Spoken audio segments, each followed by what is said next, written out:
Reverend Dr. William J. Barber II.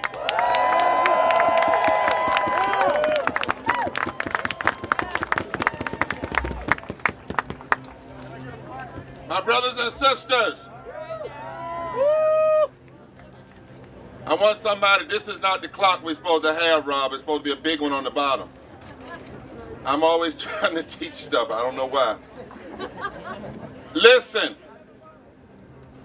First, we have lost organizers to death in these tornadoes.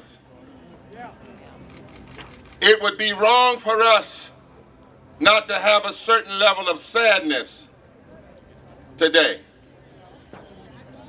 but also to declare that in their memory and in their name, they may have died, but this movement will continue to live.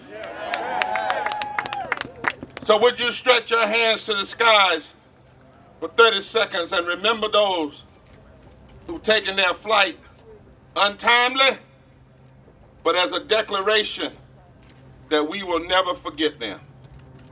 We hold them forever in our memory and in our hearts. My brothers and sisters, we gathered here today to declare our independence from corporate lobbyists, the money grabbers, and those who control the narrative about what is possible here on Capitol Hill. They are, as Jeffrey Sachs said, a bunch of rich people trying to protect rich people. And they're not all rich people. We have some wealthy people of conscience. But some of them are just about power and greed.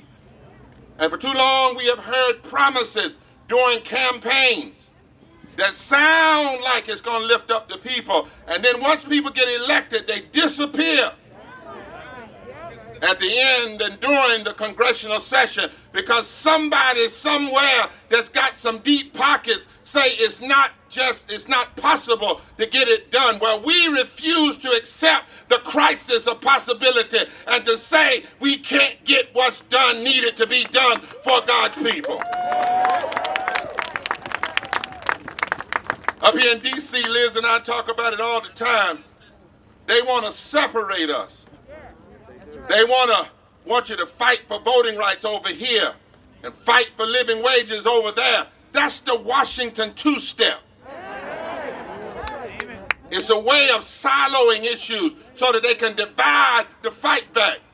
But we're here to say, we know what you're doing. We peeped your whole card. We know what game you're playing, and you ain't dividing us no more, no how, no way. We are sick and tired of people moralizing about loving God and loving the Bible. But in your policies, you pass policies that don't have a damn thing to do with God or the Bible. So we've come to say, get it done in 21. And be real clear, we don't mean if you don't get it done in 21, we're going to run away and put our tail between our legs. If you don't get it done in 21, we are coming double in 22 and 23 and 24 and 25. We are here today to say clearly that we will not accept the lies. Somebody said, I know a lie when I hear it. And there's a lie of scarcity that we've been told over and over again. There's the lie of being a moderate. Dr. King said moderates were the worst enemy of the civil rights movement.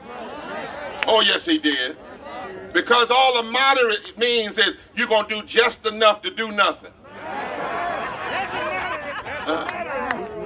We are here to declare our independence from abusive politics.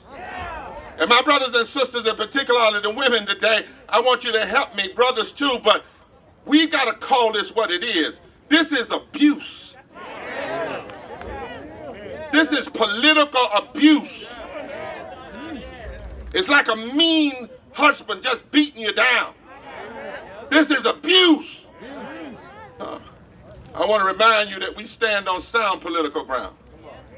Ground that's stronger than billionaires financing.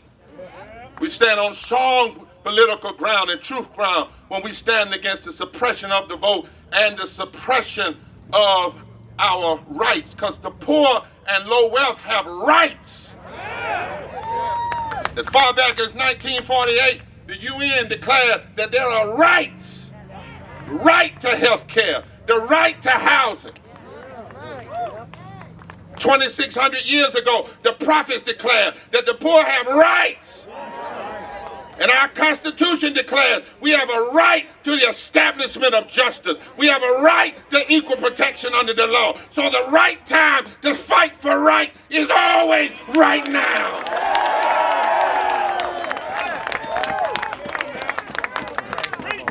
When you take $14 billion, put it in the last election, and then once you get elected, you do things to hurt the people, and then you want to turn around and suppress their vote. That's abusive. That's abusive. And you understand what Manchin is doing on the vote. The goal is to slow it down. Let the states get everything passed. See, here's the trick. He may actually vote on something in March just to try to look good before the election. But by March, all the bad bills will have been passed. All the bad redistricting will have been passed. We don't need March, we need right now. And any organization, black or white, that claims you are about the people and voting rights, and all you're doing is going in the back room with Manchin and not in the streets with the people, you are a part of the problem.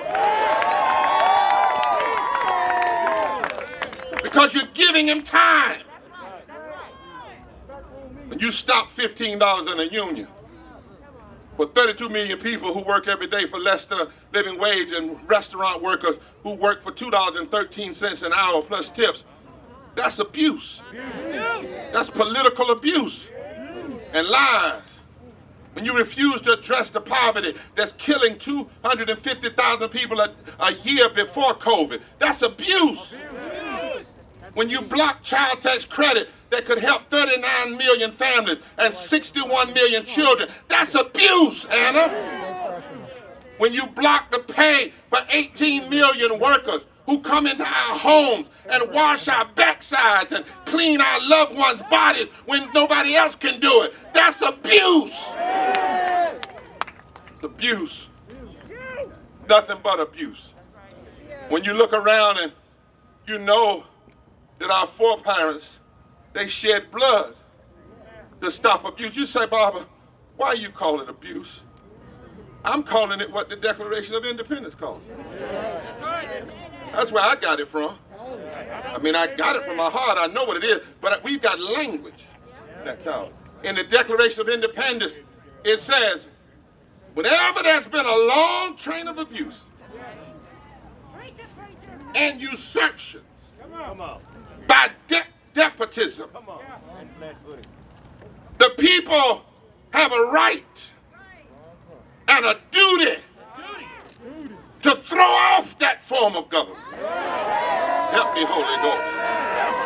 And to alter the direction of the nation. Even before the Constitution was written and signed and amended, the Declaration of Independence said that anything that is directly opposed to everybody having life, liberty, and the pursuit of happiness, which are God-given rights, it is a form of abuse. And I think it's been long enough. That same Constitution, Declaration of Independence says there are times when people can endure suffering, but there comes a time and we can't take it no more. Is that where we are? Huh? And now with this, on top of this pandemic, what's wrong with political leaders? When 800,000 people have died from COVID today, 20-some million lost their jobs, 8 million people more went into poverty, while billionaires made $2 trillion. What's wrong with you when you get up in the morning and all you can think to do with your power is to hurt more people. You are an abuser. You're full of sin. We've come to help you get free. But if you don't want to get free, you're going to get your foot the hell off our necks. And we'll deal with your freedom later. But we ain't going to be silent no more. And so as I close, I've been too long.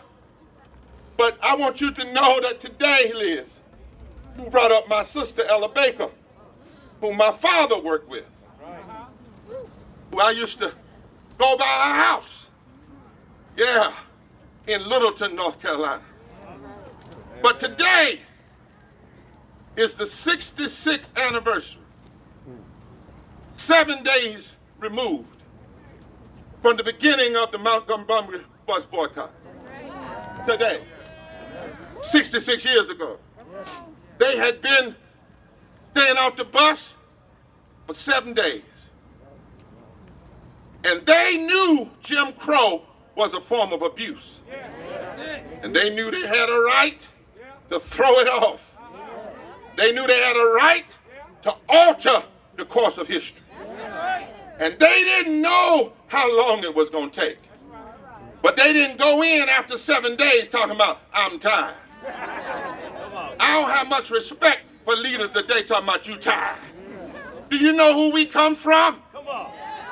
They kept that campaign going for 381 days. Because they knew that losing was not an option. And they knew that the first victory is not them changing, but us fighting and refusing to accept it quietly. And so for 381 days, I'm going to my seat, but they didn't have Twitter. They didn't have TikTok. They didn't have Facebook. They didn't have email. They didn't have all of you. They didn't have this diversity. But they did more with less.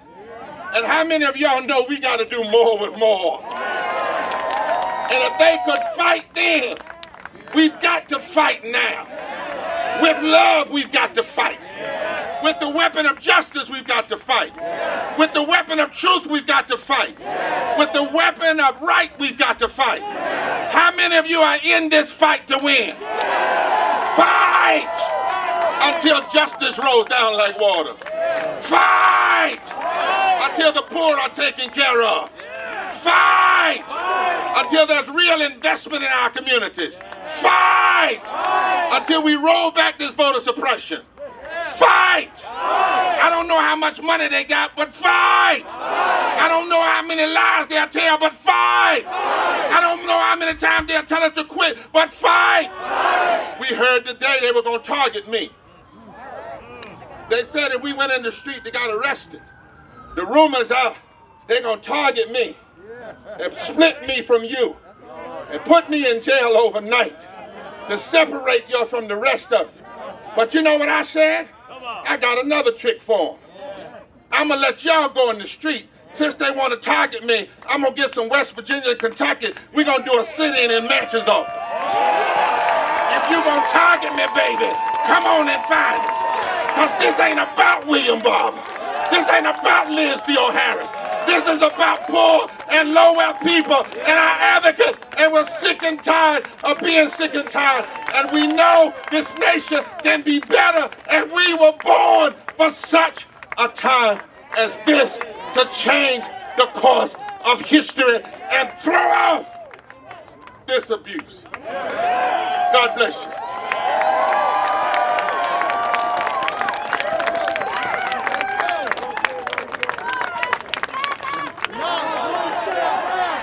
Pull it together.